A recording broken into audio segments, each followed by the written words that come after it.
So guys, continuation po, bali part 10 po ng life motivation, life coach na ginagawa ko, POV na rin po. To God be the glory po talaga. Thank you so much po sa inyong lahat na makakapanood ng content ko na to, ng bagong content ko na to na may mga part-part. Si God na po ang bahala sa inyo sa ibibigay nyong time sa panonood ng content ko na to. Samot dalangin ko po na sana po kahit maliit lang na life motivation ay makapagbigay ako ng maliit na booster para po magtumibay pa yung faith nating lahat sa ating Creator. Amen. To God be the glory po talaga. God bless us all po. And always remember po, faith is the completeness of hope, love, good deeds. Yan po ang bumubuo sa faith. Ang faith po na walang gawa, salita lang, ay hindi po yan hindi po yan buhay. Hindi po yan tapat, hindi po yan totoo kapag salita lang ang faith na pinapakita natin sa ating Panginoon. Dapat po ang faith ay may kasamang gawa, may kaakibat na pagmamahal at pagmamalasakit. Yan po ang tunay na faith na kaya mong magpatawad, na kaya mong magbigay ng pangunawa sa gitna na ikaw ay nasasaktan na. Sa isang pangyayari ng buhay mo, paulit-ulit ka pa rin nasasaktan, paulit-ulit ka pa rin nagpapatawad. Yan po ay isang pagpapakita ng faith at pagmamahal sa ating Creator. Sabi nga po, ang anumang gawin mo sa kaliit-liitang tao ay ginawa mo sa akin. Yan po ay salita ng ating Panginoon. Ang anumang ipinautang mo sa kahit kanino ay ipinautang mo sa akin. At dadating ang takdang araw at oras na ikaw ay susuklian ng Panginoon. Sa motivation, sa good deeds, sa pagmamahal at pagmamalasakit na ginawa mo sa kahit kanino. Amen. Paks na paks po yan, guys. So, guys, tapos na po yung kay Andot kay Mary Magdalene. Ito po, tungkol naman po to kay Mateo at saka sa tatay niya. Kasi ito pong Beatitudes, ito pong content ko na to,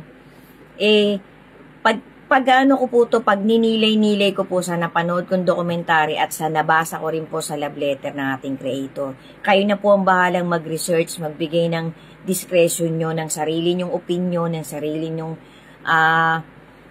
discernment sa mapapanood nyo sa bawat part ng content ko. Samot dalangin ko po na sana po talaga kahit maliit lang pong booster, maliit na motivation, makapaghatid ako sa sino mang makakapagtapos ng content ko na to. So, ito po tungkol kay Mateo. Si Mateo po si Matthew po kasi, po siya kumbaga para po sa akin, ang pagkakakilala ko po kay Mateo sa pagpapaliwanag po ng love letter na ating Creator. Si Mateo po ay isang matalinong tao. Siya po ang pangarap po kasi ni Mateo, yung parang tatandasang asensado siya. Yan po ang pagkakaintindi ko sa dokumentaryong napapanood ko. So, si Mateo po, nung po siya naging isang tao ng mga Romans, naging tax collector po kasi siya. Para po siyang, hindi po nalalayo ang pagkatao niya kay Judas Iscariote. Kaya lang po si Judas Iscariote po, mahilig man lamang. Si Mateo po, ang pagkakaintindi po kay Mateo, parehas siya. Mahilig siyang magkwenta, tapat po siyang magkwenta.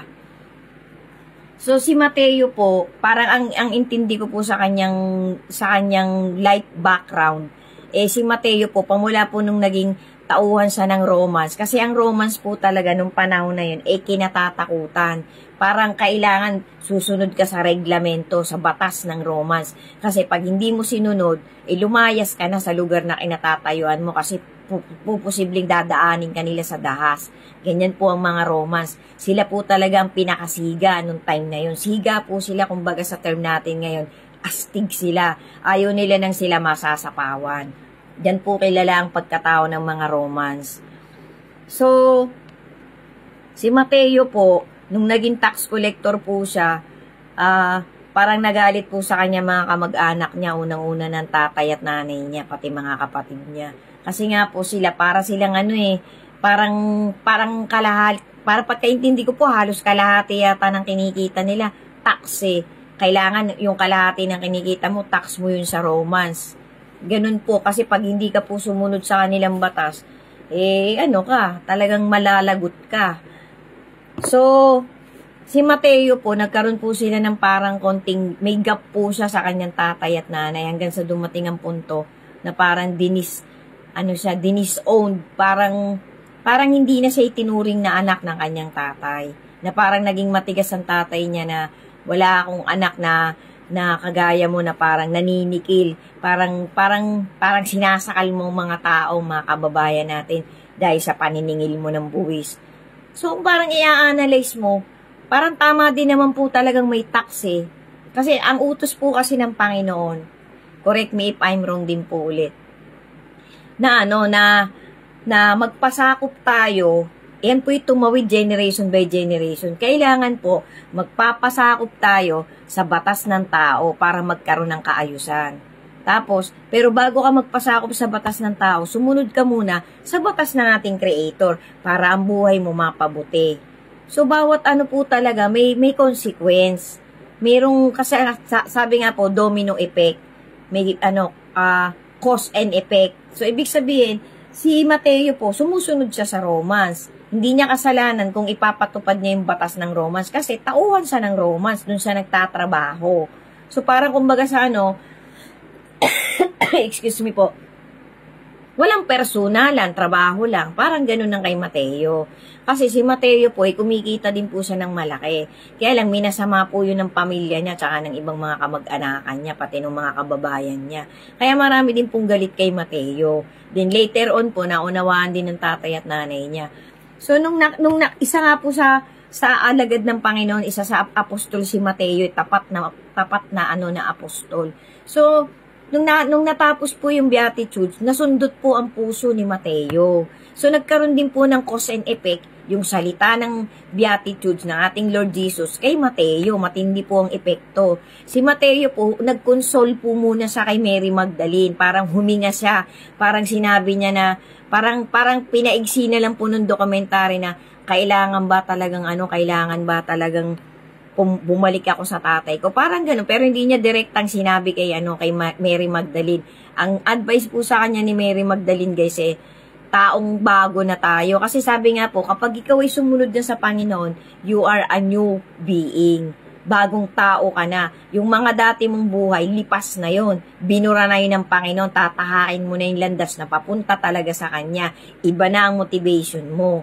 Ganun pagkakaintindi ko, guys, ng epekto ng Beatitudes. So, napakarami pong tao, kung iisa-isahin po natin, ordinaryo, apostol man o matanda o bata na nakapakinig ng Beatitudes ng Panginoon, nung sermon niya na yon, na inabot na parang 2 araw sang nangaral, ay ang dami po talagang nag-cleanse, nag-purge. So, si Mateo po, pumunta po siya sa kanila, naglakas loob po siya. Ang pagkakasorpresa po ni Mateo, hindi niya alam na ang tatay at nanay niya ay na-purge din po. Nagbago din po, nag-iba din po sila ng moods nung napakinggan nila yung Beatitudes ng ating Creator. So, sundan nyo pa po, guys. Sana po talaga ay nakakapagtawid ako sa inyo ng maliit na motivation and life lesson sa bagong content ko na to. Kasi ang goal ko lang po talaga, madagdagan pa yung faith ng bawat isa sa atin.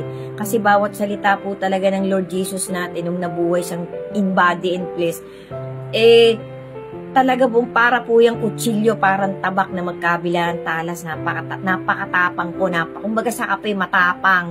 Ibig sabihin, napakatigas na lang ng konsensya mo ng pagkatao mo kung hindi ka tatalaban ng salita ng Panginoon. Ano pa po kaya yung mga nakakita sa kanya, yung humawak sa kanya, idipuspos po ng espiritu. Salita nga lang na marinig mo sa kanya, tatalab sa'yo Ganun po siya talaga ka-powerful, guys. Kaya yung mga napapanood po nating dokumentary na sinisiraan ng ating Creator, lagot po sila pagdating ng tamang oras at pagkakataon. Sundan nyo pa po, guys. Thank you so much po sa inyong lahat. Ingat po tayo palagi and God bless us all po. To God be the glory po. Amen.